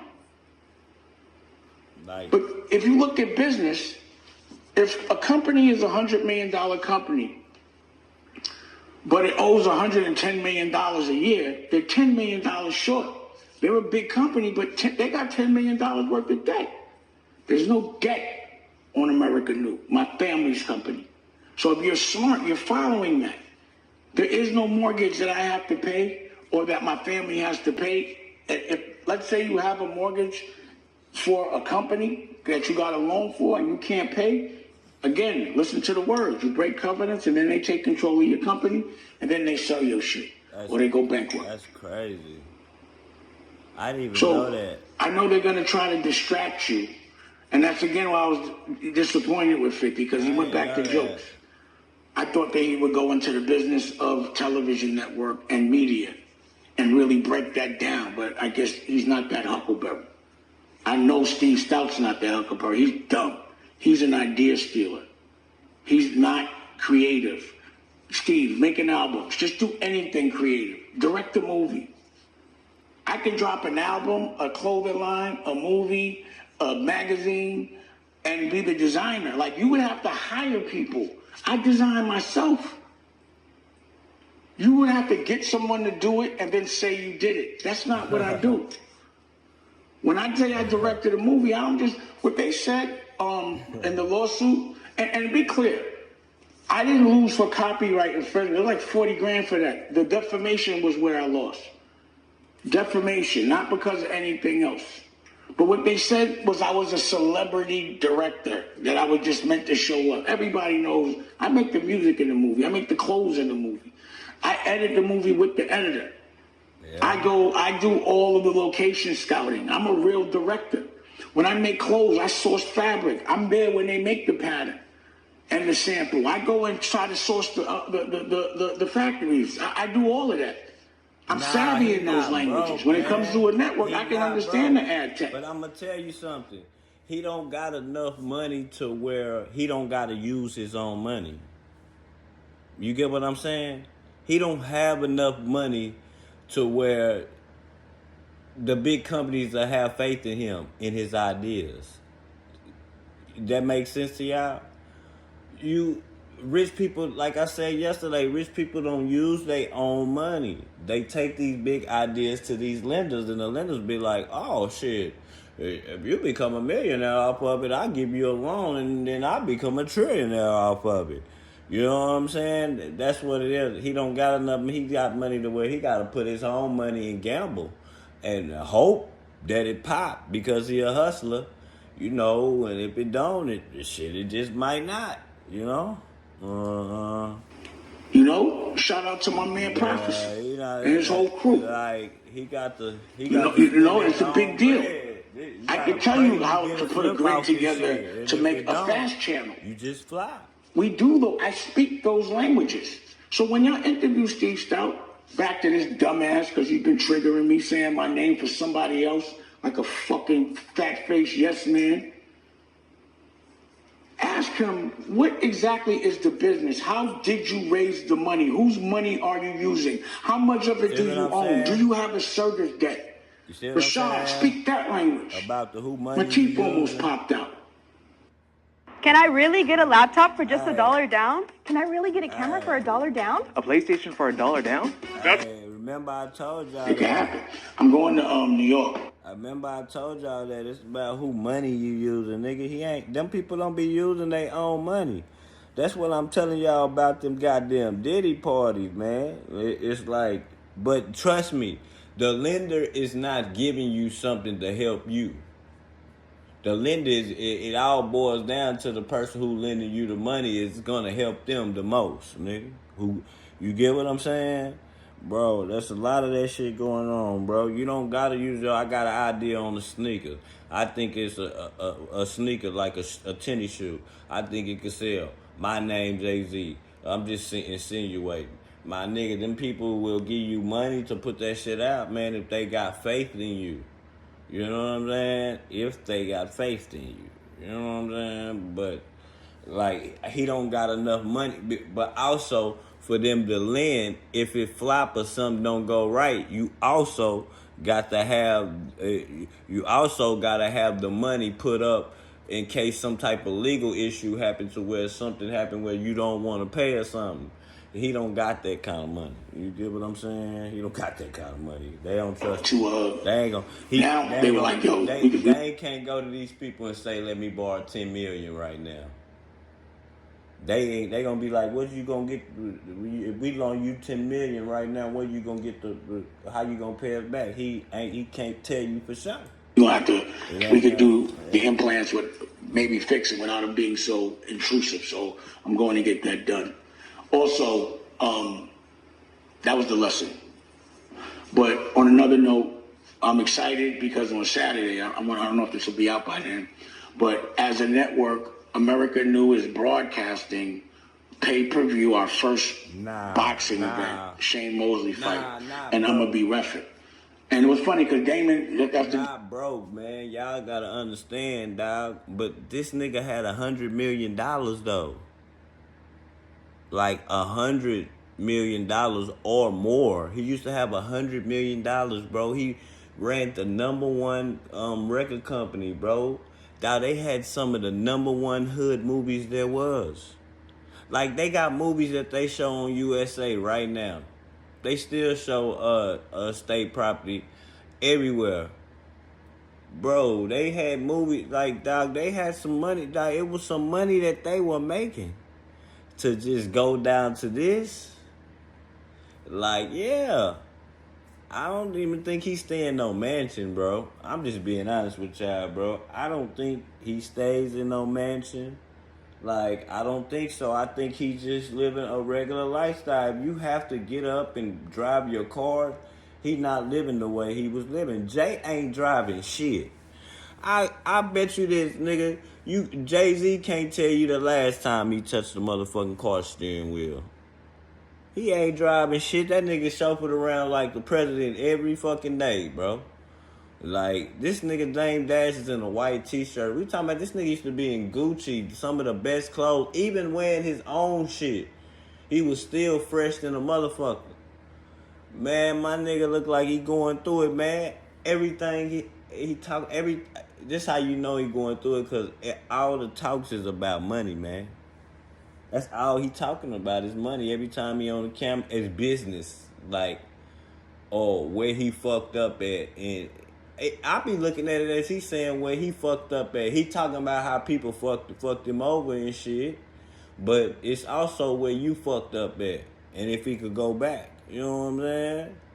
Shit, dog, we talking about $100 million, nigga, to just having, dog. Man, listen, man, $100 million, over $100 million in the #1 company in the world to just on your ass. Like, probably having barely $1 million and probably about $2-3 billion in investments that you hoping that they pop, meaning clothing brands, jewelry, all types of different shit that he was putting his money into, hoping that it pop. Man, that's cold, man. Dude that runs Celebrity Boxing, that's my bro, Paul. Good dude. You know, he's doing his independent, and I admire that. And I think. Listen, Ken Brown. I think he gonna get it back. It's just ain't his time. I think he gonna get it back.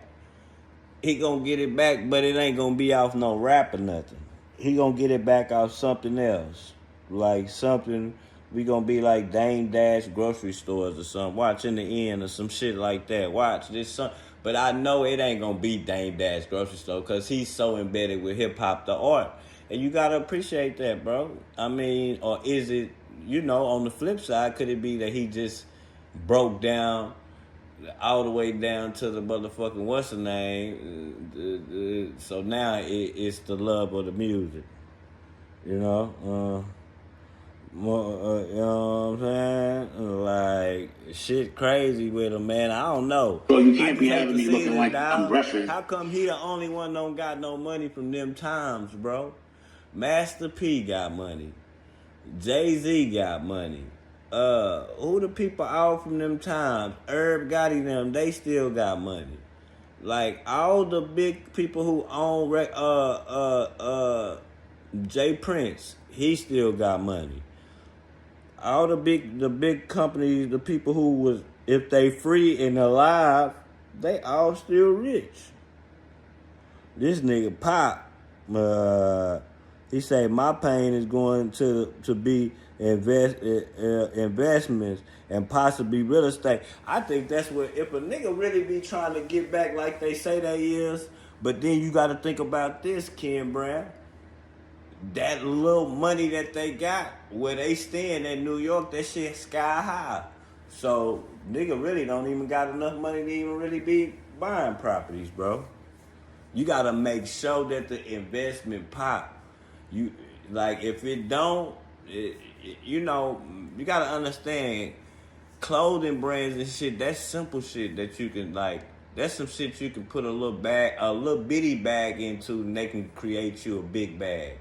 You get what I'm saying? Like, but when it come to them houses and shit, nigga, you can go buy a mansion and that bitch just sit there. Bitch fixed and everything good on that hoe. And that bitch just sit there, man. Just sit there, nigga. Until somebody decide to buy it. Hey, I be watching this shit on YouTube about vacant superstars' houses. Bro, you know how many superstars build mansions and move out and nobody else ever get them houses?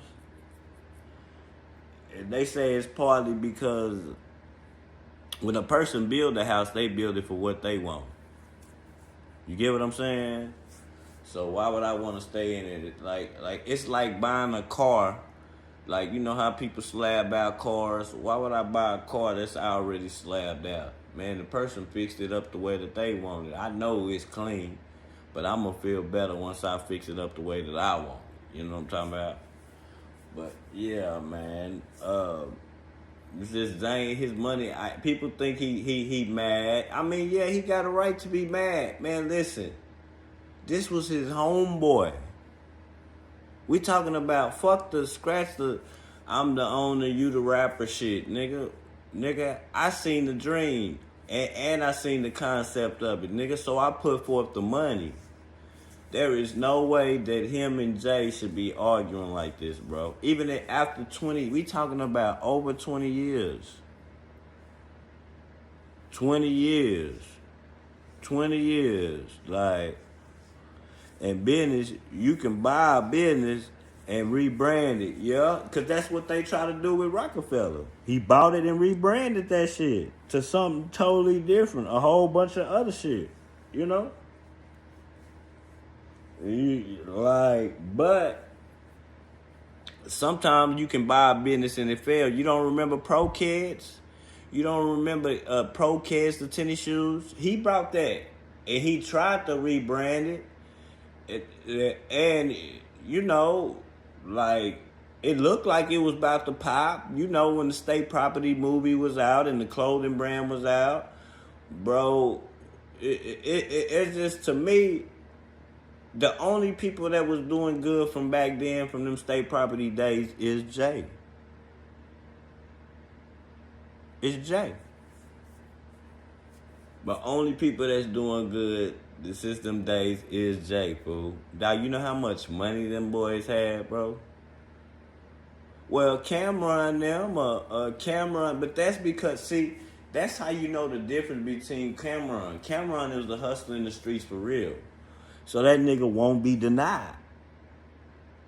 He won't be denied. He said, and corporate is the key word that he used, just like you have the United States. And you have the United States Inc. Yeah, man. Listen, man. Like, you got to understand, he don't got the kind of money that you need to sign artists.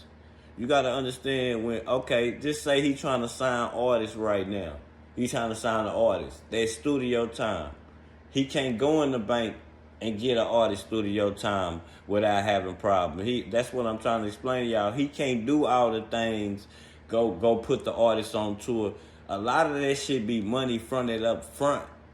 I do it, and then the artists be in debt, so they have to work. You know what I'm saying? He can't do none of that shit. He don't got that kind of money, man.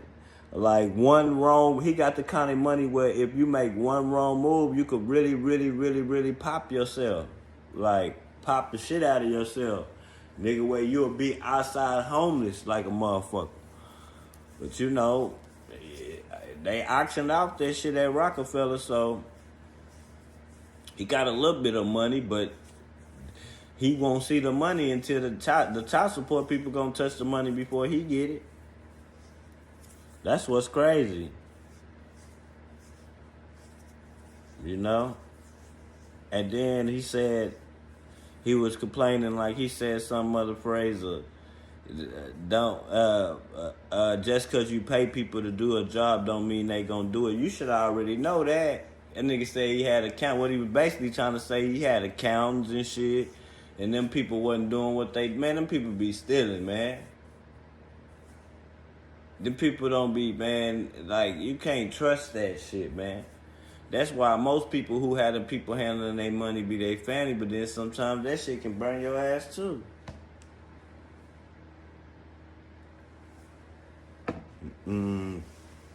Like, he was like, man, just cause they ain't gonna, yeah, cause that's part of the reason all this shit happening. When you having the millions and shit, you supposed to put money up. It supposed to let you know if you had added money up. But I also think it's part of Dame Dash fault too. I think the niggas party too hard.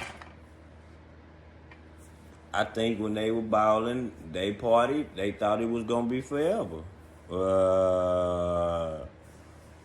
You know, he thought that he was gonna motherfucking just ball till he fall, and that shit ain't nothing forever, man. That nigga Jay snatched that shit away from that nigga. Rebranded it. And what's crazy about the brand, it don't even seem like Rockefeller's about music no more. Who? I mean, I know it's some artists on Rockefeller, but what they dropped?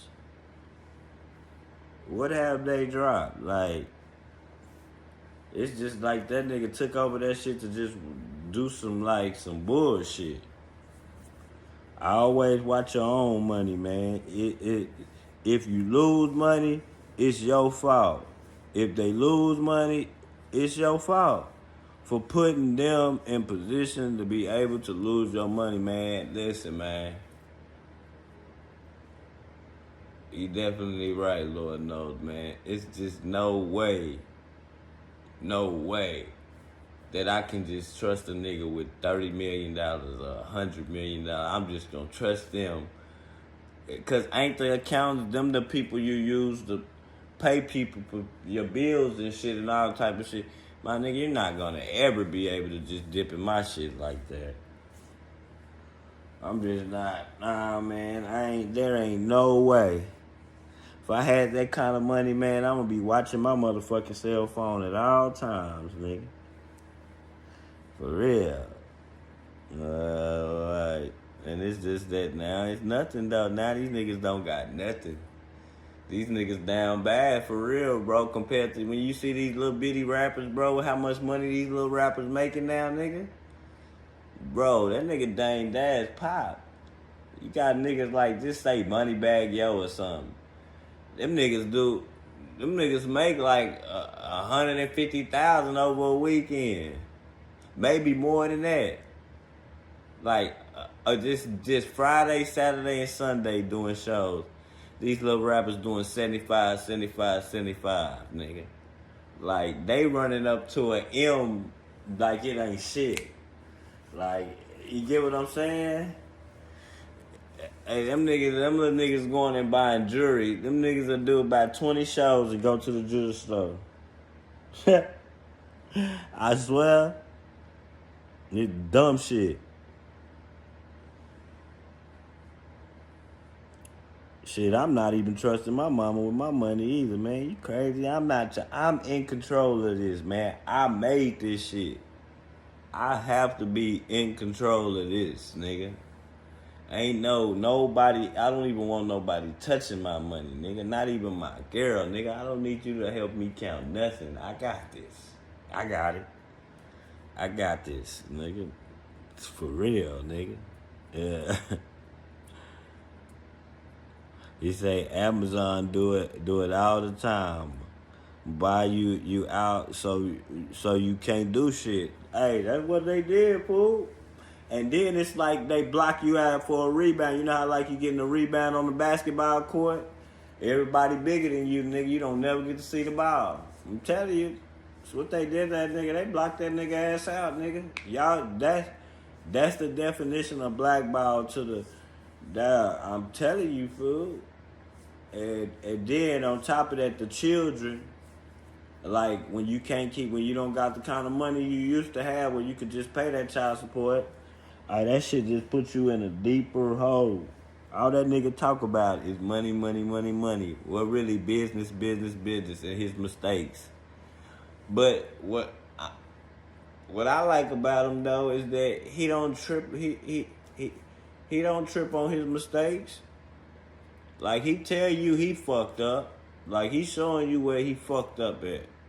Like, nigga, yeah, I'm pop, nigga. I'm fucked up, nigga.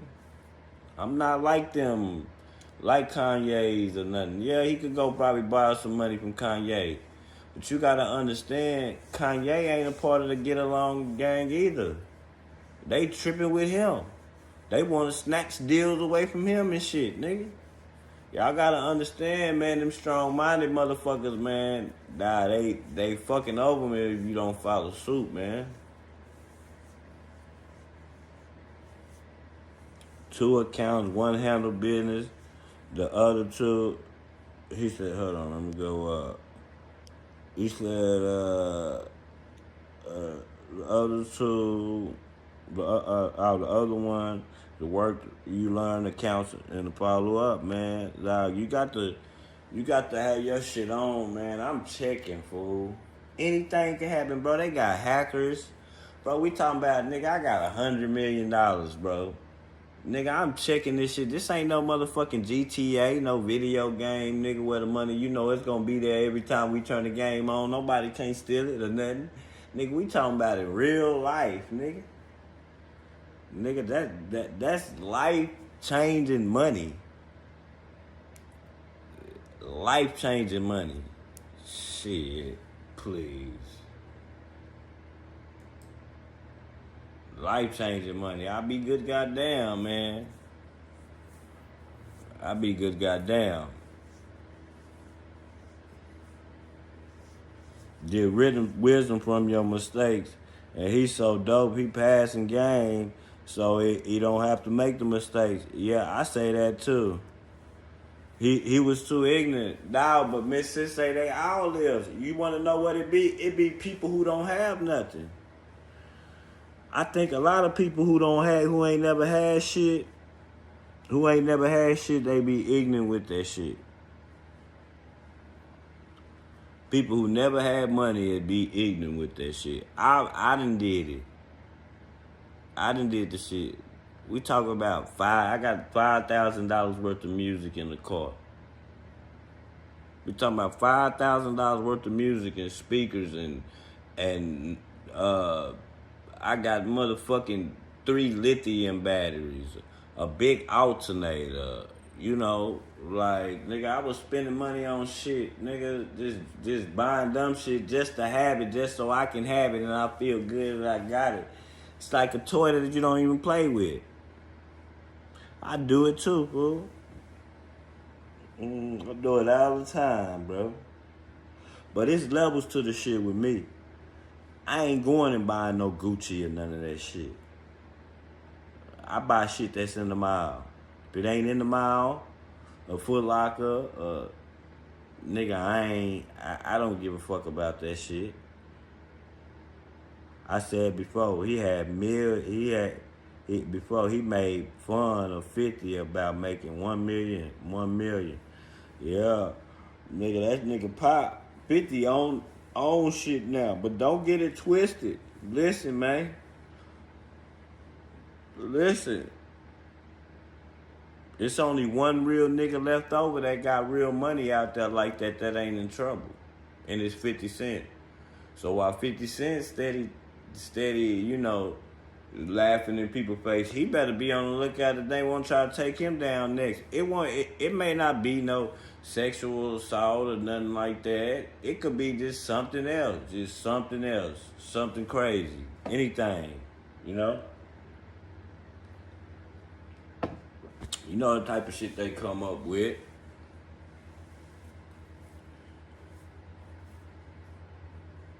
If you go to the school system And that school system, I'm not teaching you nothing that you need to really know in life.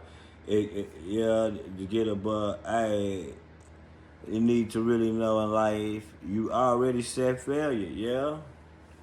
See, Dame Dash was playing with money before the rap game. Yeah, that's what I'm saying. He had money, enough money to like, these are drug dealers, man. These were drug dealers.